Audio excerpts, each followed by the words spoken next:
So to kind of really show this off to you, Joe, um, first of all, this game is not cheap at all. Like, this box is like a shoebox in of itself, which is how massive this box is. This video probably won't do it justice, but as far as the cost of this game is like $120 in retail. This is not a cheap game.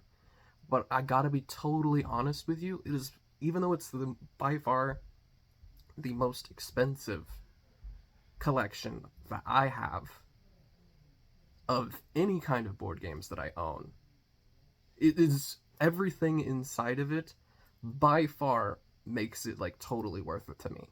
So as I was kind of texting, you saw that this is very clearly inspired by Alien. Like, even the semi-xenomorph on the cover art is like, that's just part of the motif of this all. So to even show this off a bit further, like, mind you, this is just the lid of the box of like how actually massive and how deep the box actually goes. But I kind of wanted to show off like some of the contents inside. There is a crap ton of stuff in this box. So to kind of start, I have, of course, my board on top with a nice dark color scheme. In fact, I'll probably separate it into showing it off a little bit later of like what it fully looks like. But it's a double-sided board. It's ship made. It's got its own self-destruct track and things like that. Like and just like the dark tone of it all to kind of make it look a little bit more scary. It's pretty awesome. Then going past the rules, the rooms is kind of the content that I really want to show off. I'll just pull it out here just to show you. But these are what this game calls intruders, but what we really know are xenomorphs. This is an actual model that's like super high quality. I'm contemplating whether I want to actually paint these or not, but this is just a good old-fashioned adult right here. Like, you fully see the xenomorph inspiration in just this design here. This is another xenomorph that I have, which is like also its size, and like it's definitely even a bit more obvious of its xenomorph inspiration. Then I have this breeder right here, which is what the game calls it. I'm gonna fix the blur for you just a little bit. But yeah, look at this guy. Like, he's got all these hard shell carapace, a couple claws, maybe some rib details and things like that. But he's super cool. And then finally, for the biggest model that I have, this is the queen of this particular group. She's pretty deadly, pretty nasty, is really massive in scale, perfectly, as is the, in comparison to like the actual physical players that you have. And she's just awesome. And you can see some of the larvae that are coming out of the little base here. So that's what I got going on there.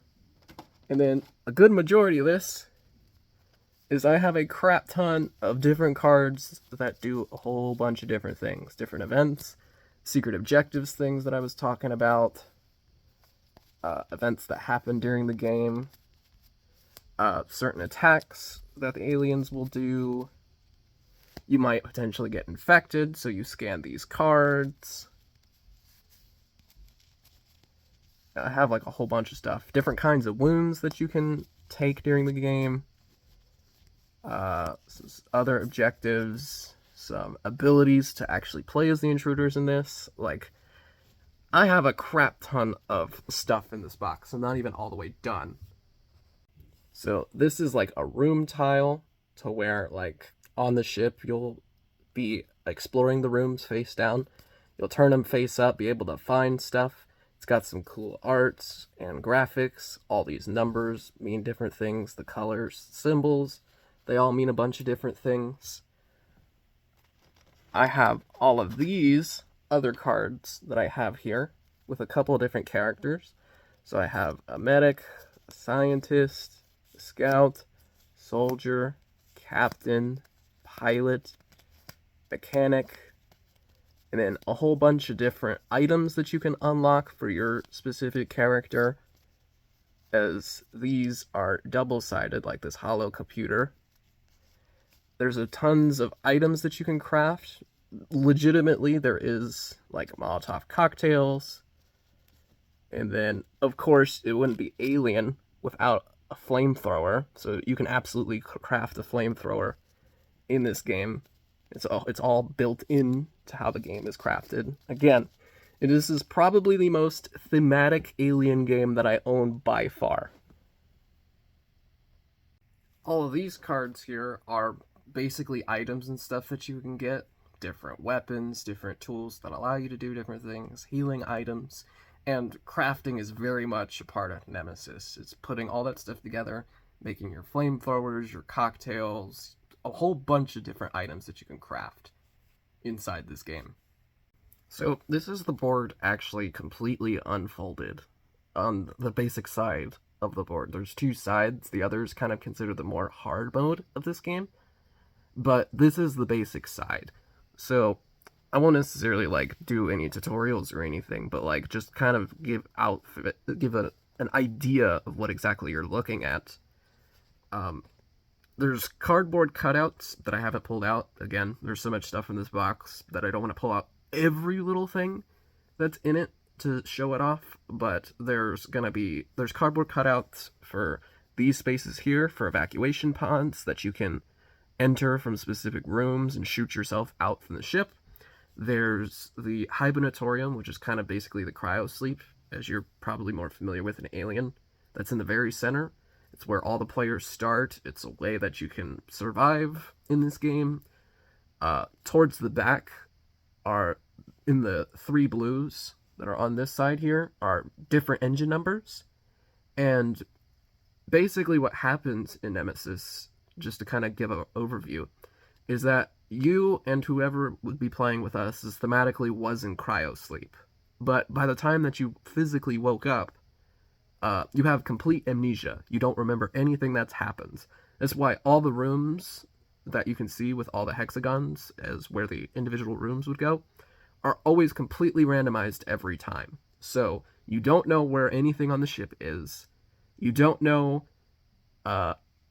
if the engines were working or not. Part of it is checking it. Sometimes it's either fixing the engines or sabotaging them and breaking them.